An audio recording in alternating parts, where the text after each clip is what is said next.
Hello friends, welcome to my YouTube channel education Vatika. Friends, education Vatika में आपका बहुत बहुत स्वागत है।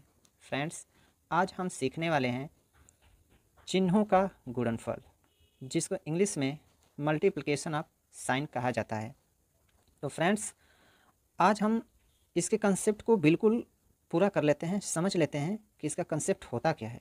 ठीक है फ्रेंड्स, बार बार बच्चों के सामने ये दिक्कतें आती रहती है कि आखिरकार अगर चिन्ह का हम आपस में गुणा कर रहे हैं तो हमें रिजल्ट में क्या मिलता है।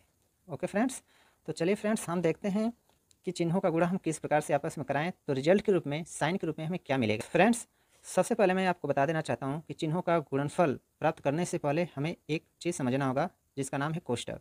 तो कोष्टक का मतलब गुणा होता है, चाहे वह छोटा कोष्टक हो, या तो मंझला कोष्टक हो, या तो रेखा कोष्टक हो, या तो बड़ा कोष्टक हो। अगर किसी भी प्रश्न में कोष्टक लगाया हुआ है तो उस कोष्टक का सीधा मतलब होगा, सीधा अर्थ होगा गुणा। तो देखिए फ्रेंड्स, आगे हम देखते हैं।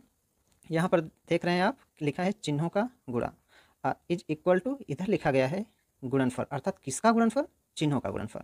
यानी कि चिन्हों का जब आपस में गुणा करेंगे तो हमें चिन्ह के रूप में अगला रिजल्ट क्या मिलेगा। तो देखिए फ्रेंड्स, यहाँ पर हम लिखे हैं, अगर कोई भी संख्या माइनस में हो और कोई संख्या प्लस में हो, जब उन दोनों का आपस में गुणा करेंगे, अर्थात एक संख्या माइनस में बाहर हो, एक संख्या प्लस में कोष्टक के भीतर हो, तो जब उन दोनों संख्याओं का आपस में गुणा करेंगे तो हमें वो संख्या माइनस के रूप में प्राप्त होगी। अर्थात कहने का मतलब ये कि माइनस और प्लस का गुणा जब करेंगे तो माइनस प्राप्त होगा, और इसी प्रकार से जब हम करेंगे प्लस का गुणा माइनस के साथ तो हमें रिजल्ट के रूप में माइनस मिलेगा।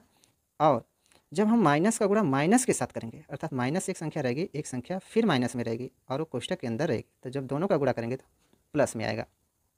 जब हम प्लस का गुणा प्लस में करते हैं तो हमें रिजल्ट के रूप में प्लस ही प्राप्त होता है।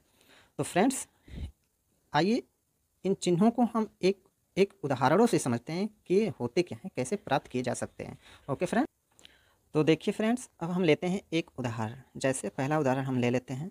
जैसे हम रखेंगे पहला, इस पर हम चल रहे हैं पहले वाला पर, तो यहाँ पर लिखेंगे -4 और फिर कोष्टक में के भीतर लिख लेंगे 3। जब इन दोनों का आपस में हम गुणा करेंगे, इन दोनों संख्याओं का, तो देख रहे हैं यहाँ पर आपका दिया हुआ है, यह संख्या 3 है, तो यहाँ पर छिपा हुआ प्लस जो दिखाई नहीं देता है। तो इन दोनों का हम आपस में गुणा करेंगे, जैसे गुणा कर लेते हैं तो 3 चौक के 12, तो यहाँ पर हम 12 लिख लेते हैं। अब देख रहे हैं कि एक संख्या माइनस में थी, एक संख्या प्लस में। यहाँ पर जैसा कि आपको दिखाया गया है कि एक संख्या माइनस में, एक संख्या प्लस में, गुणा करने पर साइन क्या प्राप्त होगा? माइनस। तो यहाँ पर क्या आ जाएगा फ्रेंड्स? माइनस आ जाएगा। इसी प्रकार से हम दूसरा उदाहरण लेते हैं। देखिए यहाँ पर इस पर लेते हैं, इस वाले नियम पर एक संख्या प्लस में रहेगी, तो ले लेते हैं हम +4, और एक संख्या हम ले लेते हैं माइनस में, तो मान लेते हैं -3 है, इज इक्वल टू, जब दोनों का गुणा कर देंगे तो 4 तियाँ 12, हमें 12 प्राप्त हो जाएगा। और 12 प्राप्त होने के बाद ये संख्या अब लिखेंगे हम माइनस में, क्यों? क्योंकि यहाँ पर देख रहे हैं कि प्लस और माइनस का गुणा करने पर माइनस हो रहा है, तो यहाँ पर भी माइनस लिख देंगे। अब इस प्रकार से हम एक तीसरा उदाहरण लेते हैं, तीसरे नियम पर, तो इसको हम ले लेते हैं। देखिए यहाँ पर तीसरा नियम, दोनों संख्या माइनस में लेनी है, तो यहाँ पर -4 कर दिया जाए और फिर -3 कर दिया जाए। जब इन दोनों संख्याओं का आपस में हम गुणा करेंगे तो हमें मिलेगा, देखिए पहले तो गुणा कर लेते हैं, 4 तियाँ 12। अब देखिए माइनस का माइनस में जब गुणा हुआ है तो प्लस मिला है, तो यहाँ पर हम लिख लेंगे प्लस। तो प्लस दिखता नहीं है, वो उसे छिपा रहता है। अब हम ले लेते हैं चौथा उदाहरण, जो चौथे नियम पर रहेगा। तो यहाँ पर देख रहे हैं दोनों संख्या प्लस में होगी, तो हम ले लेते हैं इसी को 4, और फिर ले लेते हैं एक और संख्या ले लेते हैं, मान लीजिए 4। तो दोनों संख्या प्लस में, प्लस दिखता नहीं है, दोनों का जब आपस में गुणा करेंगे तो यहाँ पर गुणा कर लेते हैं, 4 चौक के 16। यहाँ पर देख रहे हैं कि 16 भी किस में प्राप्त हो रहा है? प्लस में ही प्राप्त, जब क्योंकि दोनों संख्या प्लस में ही हमारी दे रखी है। ओके फ्रेंड्स, इस चैनल के माध्यम से आपको एक अच्छा ज्ञान मिल रहा है, तो प्लीज़ इस चैनल को सब्सक्राइब करें, शेयर करें और लाइक करें। Okay friends.